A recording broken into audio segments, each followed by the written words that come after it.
It's a champ weekend, so I thought of making a video on Irish champ Conor McGregor. There's a lot of buzz of his fight against hot sauce Poirier, which will be on air July 10, and I've been hearing a lot of shit against McGregor. So I thought it's high time to remind people of motivated Conor. So here I am presenting 7 times notorious shock the world with his aura, skills, and never give up attitude. At 7 comes Conor against Mendes fight, which was never scheduled to be happening, but because of JoseAldo rib injury, Conor had to fight Mendes on July 11, 2015. Conor made the fight as main event with his roasting skills such as Conor, do you know what wrestling is? I can rest my balls on your forehead. Yeah, I know.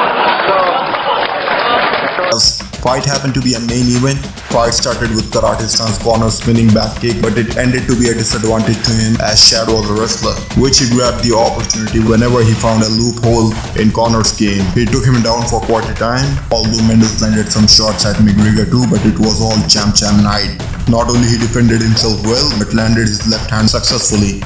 Fight was full of punches, heavy elbows and takedowns, but Conor ended it by landing shots on Mendes while on fence. People thought it would be a test for Conor as for striking in wrestling. Fans were curious to witness how Conor would defend himself against a wrestler, but Champ did a good job not only in defending but showing us that his wrestling is not bad at all. In at 6 comes Conor vs Poirier 1. Fight took place on September 27, 2014, and it was only 4th fight when Conor presented us to Mystic Man. Against me, that's not going to be good. I'm going to crack him with a jab and he's going to wobble and I'm going to put him away early. It's going to be a first round KO, mark my words. Seriously, after this fight, people started believing in his game because of his predictions coming true. Now Conor had made a mark that he's a man of his words. He does what he talks. He stunned Dustin with a clean straight stinger left hand, landing perfectly on his chin. This fight made a huge impact on his career. In at 5 comes debut of his boxing against Mayweather. Match was highly anticipated as because of the collision of 2 greats in their respective fields. Match was hyped so much that it ended up in being 2nd highest pay-per-view event in boxing history. It generated billions of dollars with $265 million alone for Mayweather. Conor got a good purse too,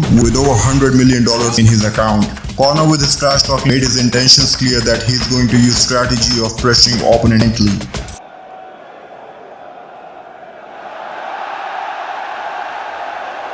We all knew what cool results have been, with one being boxing all-time great versus the one who is a significant striker in another field. Results were not bad for Conor. In fact, he shocked us all by surviving 8 rounds against a man who was a master of his own craft. Guy landed some good hooks and uppercuts too. In fact, Floyd himself told in post-fight press conference that he was shocked by skills of McGregor. Not only that, he also got praised by BMF Mike Tyson himself, who appreciated him for his boxing. He went 10 rounds with the greatest fighter in the last 100 years of boxing. He went 10 rounds, scored punches on the greatest fighter in the last 100 years. Did he do something? Did he accomplish something? A star? See, people ain't looking. People just want to see the black guy beat the white guy. They just want to see it. But look what he had to fight against. And look what he did when he fought against. In at 4 comes his fight against former lightweight champion Alvarez, which happened to be in 2016 November 12 at Madison Square Garden, New York. Conor showed his skills of lowering the morale of his opponent outside the ring. His trash talk and his roasting were on just another level. Be careful. I have nothing against Edward. Oh, whoa. Oh, whoa. Careful. What you gonna do? Oh, whoa. Right here, the hardest hitting 145 pound, the real hardest hitting 145er right here. This guy TKOs people. When I knock people out, they don't move. You're not. Who the is that guy? Who the is that? Mentioning that Conor McGregor is not a championship fighter. He only has 2 to 3 rounds. Yet in your professional career, you've only went to the 5th round twice and lost 1 of them. What the are you talking about? What are you talking about? That's the champ. That's the champ. I love it. That's the champ right there. Just soon to tell What's your question? with that. Eddie was confident enough to ragdoll Conor in the octagon, whereas Conor, being calm and confident, showing his swag in karate stance, was ready to put on a show. Fans were eager for his return, but at the same time nervous too, because although Conor was good enough, but Eddie was a great striker too.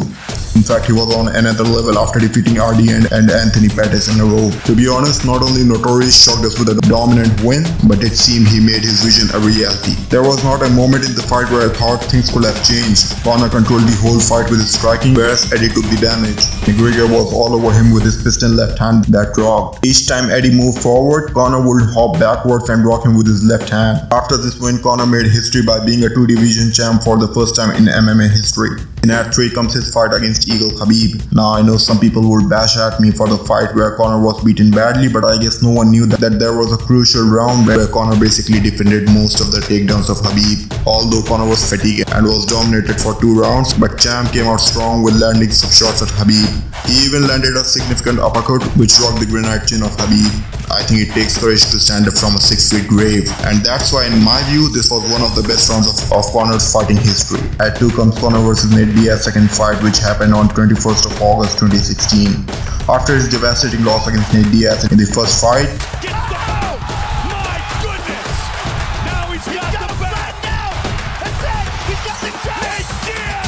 Conor knew what were his loopholes. In fact, this fight was one of the most keen to watch fights for the fans, as this was his very first loss in the UFC.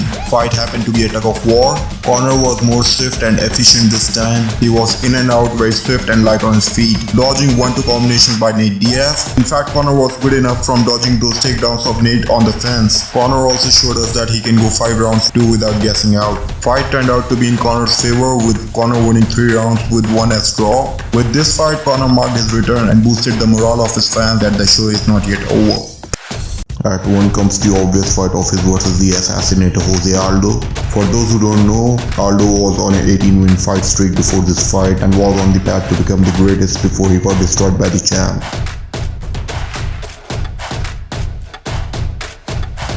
There was only 1 loss on his resume, and that too was 10 years ago before Conor fight.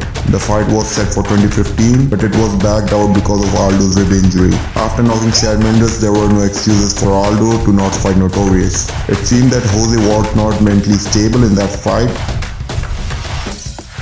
All that trash talk and bullying of Conor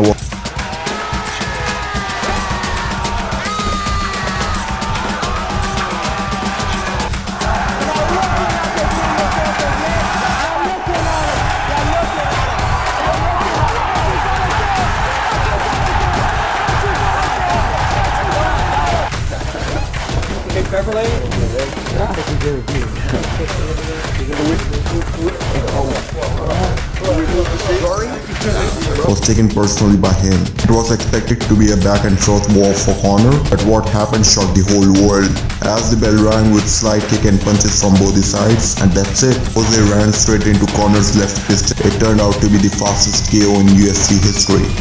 Fastest KO against a man who was undefeated for 10 years says it all for him.